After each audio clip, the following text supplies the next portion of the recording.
최근 일본은 신규 확진자가 사실 9일 만에 4,000명대로 줄어들며 정말 오랜만에 안도의 한숨을 쉬었습니다. 그렇게 우려했던 도쿄올림픽을 강행하고 그 영향으로 신규 확진자가 2만 명을 넘어섰던 것을 생각하면 일본치고는 참 많은 발전을 한 건데요. 그리고 일본은 백신 희망자가 모두 접종한다면 다른 일반적인 병증처럼 간주하는 위드 코로나를 하겠다고 말하였습니다. 그런데 일본은 과연 이렇게 마음을 놓고 있어도 되는 걸까요? 일본은 지금 코로나19에 대응할 수 있는 병원이 압도적으로 부족합니다. 특히 위험한 환자를 대상으로 하는 중환자실의 경우에는 다른 국가에 비해서 현저히 떨어지는 것으로 밝혀졌는데요. 전체 병상수에서 중환자실이 차지하는 비율은 독일은 8%, 미국 7%이나 일본은 2%에 불과합니다. 다른 나라에 비해서 3, 4배의 차이가 나는 것인데요. 병상이 부족한 일본은 경증 감염자일 경우 재택 요양을 기본으로 하는 정책을 발표했습니다. 하지만 이 정책은 빛 좋은 개살구에 불과했는데요. 젊거나 기저질환이 없다는 이유로 집에서 대기하는 경우가 파다하다고 합니다. 일본 내에서는 이 자택 대기 판정을 방치라고 말하고 있는데요.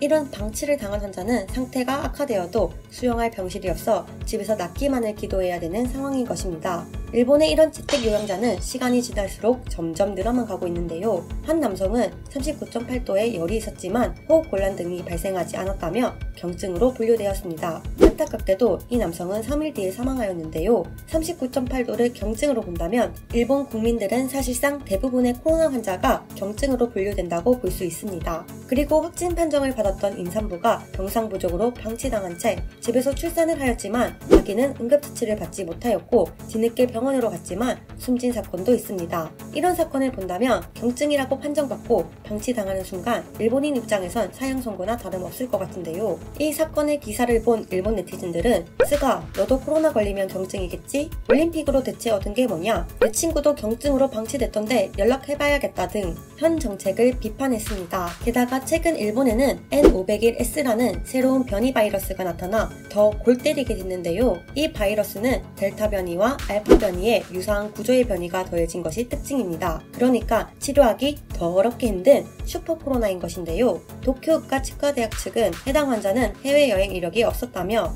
N501S는 일본 국내에서 변이가 일어났을 가능성이 높다고 설명했습니다. 이 N501S 덕분에 일본의 방역 우수함을 세계에 더욱더 알리게 생겼습니다. 그에 비해 우리나라는 코로나19 백신 접종에 속도가 붙으면서 먼저 접종을 시작한 미국, 일본의 1차 접종률을 앞질렀으며 치명률도 인구 100만 명당 주간 사망자도 1명으로 미국 31명, 일본 3명, 독일 2명보다 낮았는데요. 일본의 방역 수준과 뚝하면 경증이라며 병원에서조차 받아주지 않는 꼴을 보니 대한민국에 태어난 것은 행운이란 생각이 듭니다. 여기까지 레드튜브였습니다. 좋은 하루 보내시고 다음에 다시 뵙겠습니다. 구독과 좋아요는 영상 제작에 많은 도움이 됩니다.